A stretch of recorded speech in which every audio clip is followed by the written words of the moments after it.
Welcome back to Born for This. I'm Dr. Johanna, a mother who believed she was prepared for anything until the day I handed my son over to surgeons for the first time.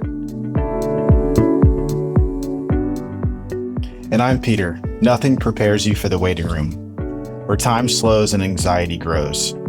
Today, we're taking you inside those moments and what followed.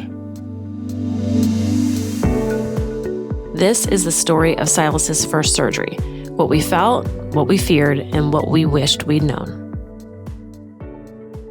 Oh, this is a good one. Yeah, it was something that we were looking forward to getting it. We were trying to get it behind us. That's the feeling that I always had, is I was so anxious to get there and get it done. Not because I wanted it, not because it's hard to express, but I just wanted to be on the other side of this. I remember thinking, I just want to be on the other side of all the surgeries and I want to never talk about it again.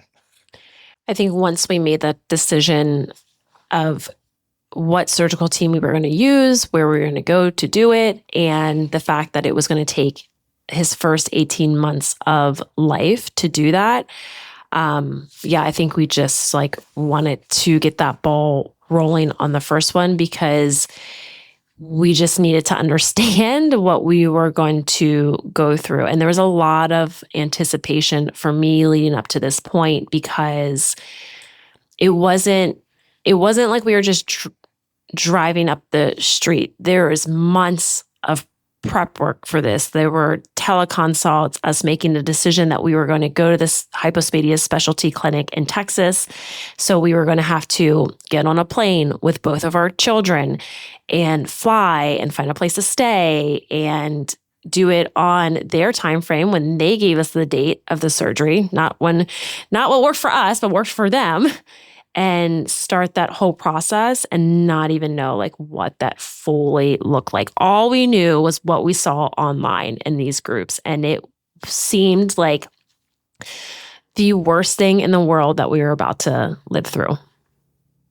Yeah. And that was all exacerbated by the fact that we knew we were doing something that we never considered that we'd be doing. We never thought we'd be putting a 6-month-old baby under anesthesia to be cut open. That never crossed our mind. So it was, we were still getting used to the fact that it was going to happen. And I think we lived in a minor state of shock throughout the entire process. At least I did. Yeah, I don't know how you don't, unless you've been through something like this before. So I do remember, obviously we live in Florida. We needed support. We needed help. There's no way just you and I were going to be able to do this on our own and support our post-op child, who was 6 months old, but also support our toddler through this process, because he had to come with us. So I would just love to say that we were very blessed to have my parents have the ability to travel and support us through this time, because I think if you have that support, it is essential to leverage it and to use it, because you don't want to have to do this alone. I understand that families do, but if you have it, just ask for the help and the support. And even if you don't have it, we had great support all around. We had my family when I got back. We had great nannies that helped us through it and were able to take care of him and allow us to continue work. But support was absolutely imperative for us to just get the basics done in life when navigating that. Yeah.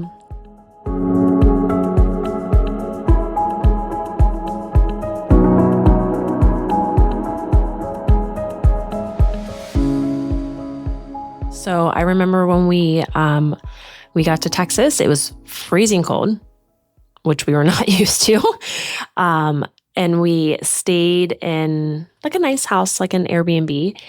And pretty much the day that we got there a few days before the surgery, Silas also started to army crawl, which I was very nervous about, because I kind of understood the process of what he was about to go through, and that obviously he would have bandages on, his private area. And how was he going to be able to heal with recent surgery and dragging it across the floor? And I was very concerned in how we were going to navigate this space and keep him still and that post-op time. And those are just things going through my mind before we even had the surgery. Also, the thought of having your 6-month-old fast to be prepared for surgery and to not know until like 12 or the day before on where he's going to fall in that surgical schedule. So typically I know that the clinic does 3 surgeries a day. And so as a mom of a 6-month-old, you are praying that you are surgery number 1 because he's going to have to fast no matter what, but it wasn't going to have to be, in my mind, as bad as waiting until later in the day because he would be fasting through the night. But I was also very happy that he was breastfeeding because he didn't have to fast as long. He could still have breast milk a few hours before the surgery because, again, he was 6 months old. He didn't understand. There's no reasoning with a 6-month-old and saying, if you can just wait a little longer, it's not going to matter. They have no idea at all. Yeah, he made it clear he did not understand. Yes. Yeah. So that was very hard that morning. Just getting to that time that you could even like leave the house. Yeah, and then he just continued to get more angry the closer we got to the surgery because he was hungry and didn't understand why he wasn't getting what he wanted. And it just seemed to drag even in the waiting room that we were in. We had our own small room, but it dragged on forever. Even though they were pretty much right on time, it seemed to last forever, waiting to get him some. I mean, it's that scenario of like that anticipation and time just cannot move any slower because you're just uncomfortable. Like he's uncomfortable because he's hungry. We're uncomfortable because we don't know what to expect. We don't know how to really navigate and make him more comfortable because we literally can't give him the one thing that he wants. And so you just start counting the minutes and seconds until someone comes into the room. And then you want them to do that so you can move on with this process. However, you do not want that. You do not want them to come and get your child because then you really know what's about to happen and how are you going to handle it. It's tough. Tough space to be in.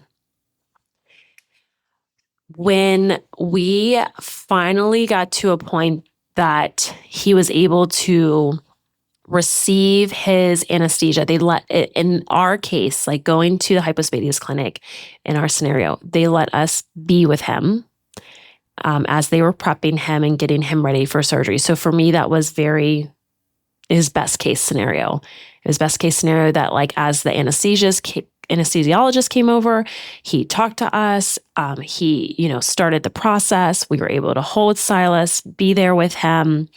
And right in those last moments, as they take him back, you feel like he's with a very trusted team. He's more chill and relaxed because of the medication that they gave him. But to me, that was much better.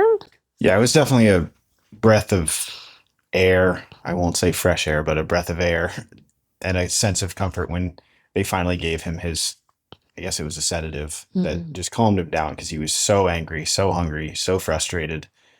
And finally, we could take a deep breath and being that they deal with the same team every single day for these surgeries, and this team is very comfortable and seasoned dealing with 6-month-old babies, for instance. They did do a good job of giving us a sense of security and a sense of comfort that they were taking this as serious as we were, obviously. And they made us know that with every step that they made, in the way they talked to us and the way they explained everything to us, it put us at some ease, but it was still obviously really scary because we just couldn't. That was when the time started ticking for us. We just could not wait to hear he's out of surgery, he's okay, and he's ready to have you come in now. That was the next focus, was just that. Mm-hmm. Yeah, for sure. So when they took him away, I mean, that was literally like one of the hardest moments to see him leave and then not know what was going to happen or how long it was going to take. They give you like a general time frame, but we literally just sat in those rooms and just tried to distract ourselves and count the moments down, but it just literally was like counting time, and then just trying to not go to worst case scenario in your brain that something bad was going to happen, or he's not, it's going to be a weird outcome or something like that. We're just waiting until those surgeons came in to say, like, this is how it went, and it went as expected. And from there. Well, and for me, I don't think I'm well educated in anesthesia, but there's always a concern that somebody's not going to wake up. I don't know how legitimate of a concern that is, but when it's your baby, it's definitely in the back of your head and not a good feeling. So that's all I was thinking of, is I just want him to wake up and I want to go back and see him. Yeah. Yeah, and for sure. It slows down when you're thinking those things. It does. And the room was just, they have a nice setup, but it's just like when you're in these scenarios, it's just cold and you're just lost. It doesn't matter what they have in there to entertain you with. It's just hard to jump into those distractions.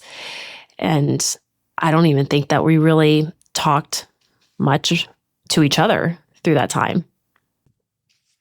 No, I think we put on some mind-numbing TV and sat there and held hands, but I think we had said everything we needed to say. We talked this whole thing out so many times and how we thought it might go and what we thought it might be. But ultimately, we were just waiting, and I think our minds were racing. Yeah, it was just the waiting game, just counting down those moments. And then, finally, Dr. Bush came in and she gave us like a debrief that everything went as planned and as expected. And as they bring him out, we'll be able to go in and see him, and he'll slowly come off the anesthesia, and they'll give us like the post-op instructions. And then once like they give us like the clear, like we can take him home. So that was definitely a sigh of relief. But oh yeah, that was the best feeling in the world at the moment. And in that moment, yeah. Because then I think after that, for me, came like one of the hardest memories to go back to, because there is nothing that can prepare you besides going through it, going to see your 6-month-old child on a little hospital bed and pumped full of fluids, because that's what's needed, and super warm from the table, because they have like heated tables for the surgery and they put them on there, and being handed your baby, and they're lethargic because they're on anesthesia and they're coming out and they don't understand. They're hot. They're limp. They're swollen. But they're there. And it went well. But in that moment, like, you don't even know what that means because of how they present. And you don't even see the wounds or the bandages until later from that. So I don't want to downplay that scenario because it is very hard. And you do not feel prepared that first time. You do feel more prepared after that, but not that first time because you don't know what to expect. For me, the blessing was that we were nursing and breastfeeding, so I could just take him right away. He was allowed to nurse, and that gave us that connection and that bond. And you knew he was safe. Yeah. And I knew if he was doing that, he was safe and happy, and it gave us closeness, but I never wanted to let him go.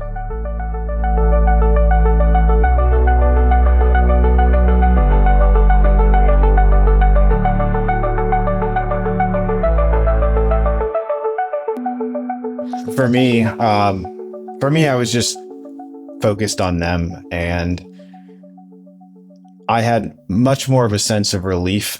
I don't think that I expected him to look the way he looked. But I could see that he was okay. And I was better in that moment. And just trying to support Johanna through all that because I could see how she was affected by it as well. But in my head, I got to the point where I knew he was going to be okay, and it was going to be a recovery period. But like I said earlier, I was afraid of the whole not waking up thing. So I was elated that he was nursing and he was there, even though he was lethargic and not all there yet. I knew he was coming out of it, and I knew he'd be okay. And so I was feeling more relief than she was at that moment, because I felt like I knew he was going to be okay. So I was good. It's good. It's a good balance. That's why I mean, that's why you need, or hopefully have, support for sure. I mean, the team there is really, really outstanding and great, and they make sure you feel very comfortable before you leave, which is really good as well. And they go through all the instructions and post-op care and things like that. And however, in our scenario, there still was like another shock factor when we got back to the place we were staying and doing those first diaper changes on your own and seeing the bandages. And what comes with bandages after surgery is not pretty. No, blood and fluid, and just those bandages don't even come off right away. You have to keep them on. So just not even fully knowing what is underneath of them and what that will look like and be like. So it's just so much anticipation that first go.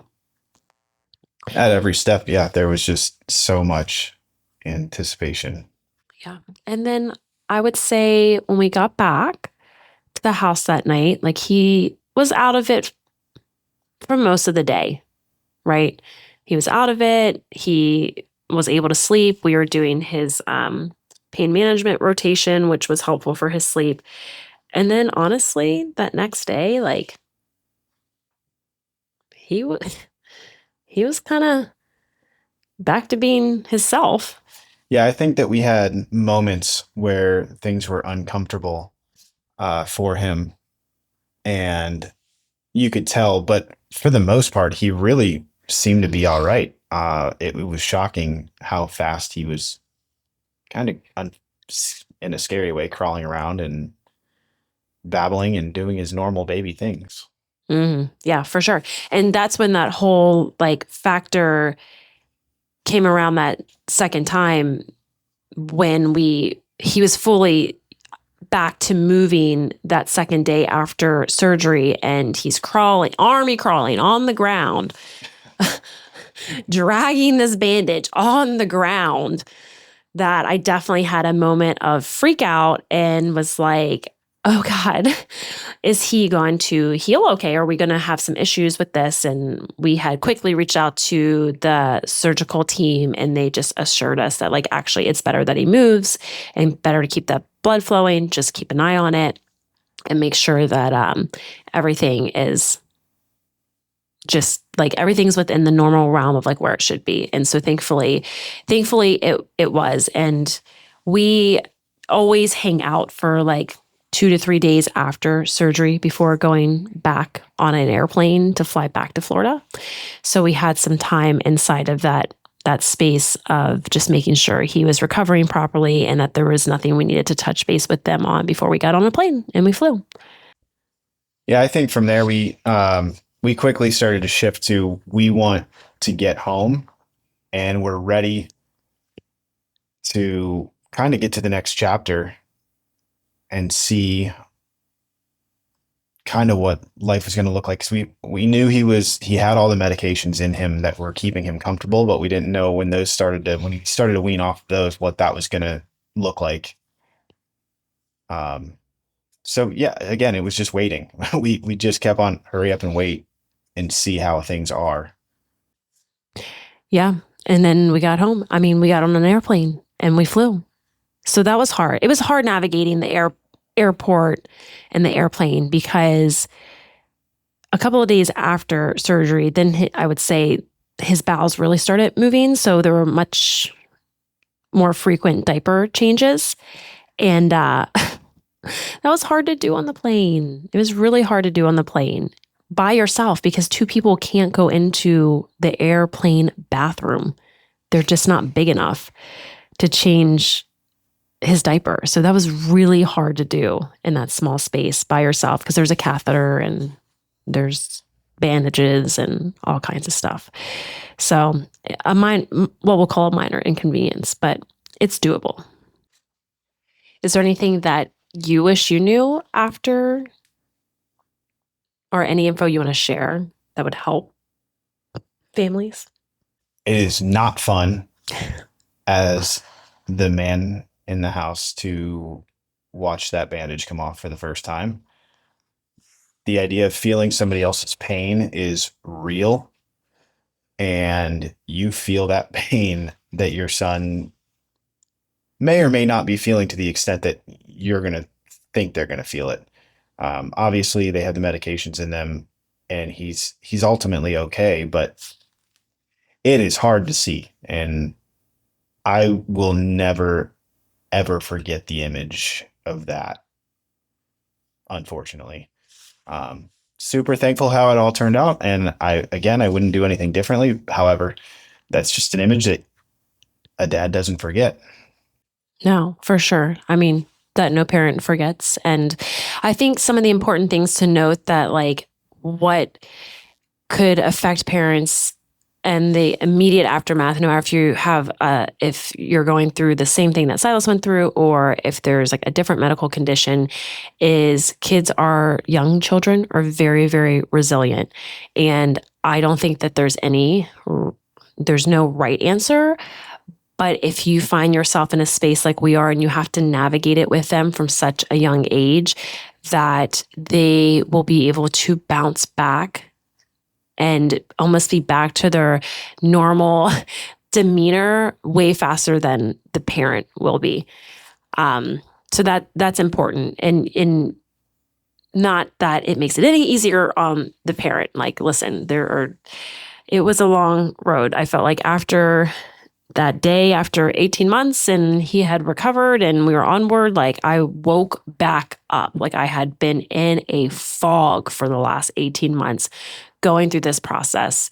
So there is also on the other side of it, there is the ability to heal and repair yourself as the caregiver as well, because is super important. Right. And that was, again, the plan. The plan was for us to take on the emotional burden for him while he was young and couldn't understand and wouldn't remember and wouldn't have to go through it, rather than waiting until he was older and he would then need to bear the load of the emotional aspect and the emotions that go into having that part of you cut open. So we knew that we were taking that pain and we were truly feeling it, but we were taking that pain for a reason. And again, that's just what you do is I'm thankful that parents. we were able to do that. I'm thankful that that was our decisions that we had the ability to make and that we could take that from him at a young age so that he didn't have to. Yeah, agreed. That was the right fit for our family, for sure. And then I think it is important to the best of your ability to have some sort of support team. And for us, that was each other, but also my parents. And then when we got home, your family. And that did help us navigate this space a lot easier because especially in our situation, like diaper changes were very, very difficult to get done and do all the post-op care that needed to be done that I did do them a few times by myself and it was like pretty impossible. So having that support on that side too and checking in with your partner and seeing what they need because it's not just do they need help physically like with a diaper change or a dressing change, it's do they need help, like do they need to be heard? Like for both of us, like we went through different emotions and different things like through this time because of course like you had the male side of it and empathizing with what he was possibly feeling and going through and I had the caregiver like the mom side of it of like this is my baby, like how is he doing? Like he can't even communicate with me, he has no words because he's so young, and just checking in with each other and supporting each other and loving each other is important.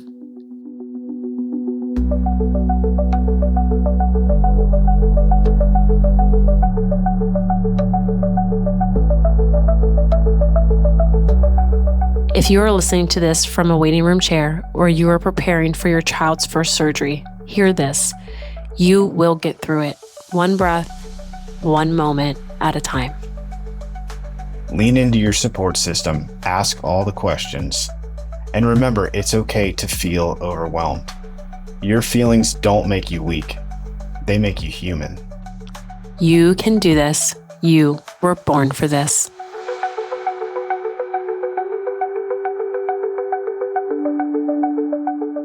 If today's episode touched your heart, please subscribe, leave us a review, or share your journey with us at bornforthisstories.com. We'd be honored to hear your story.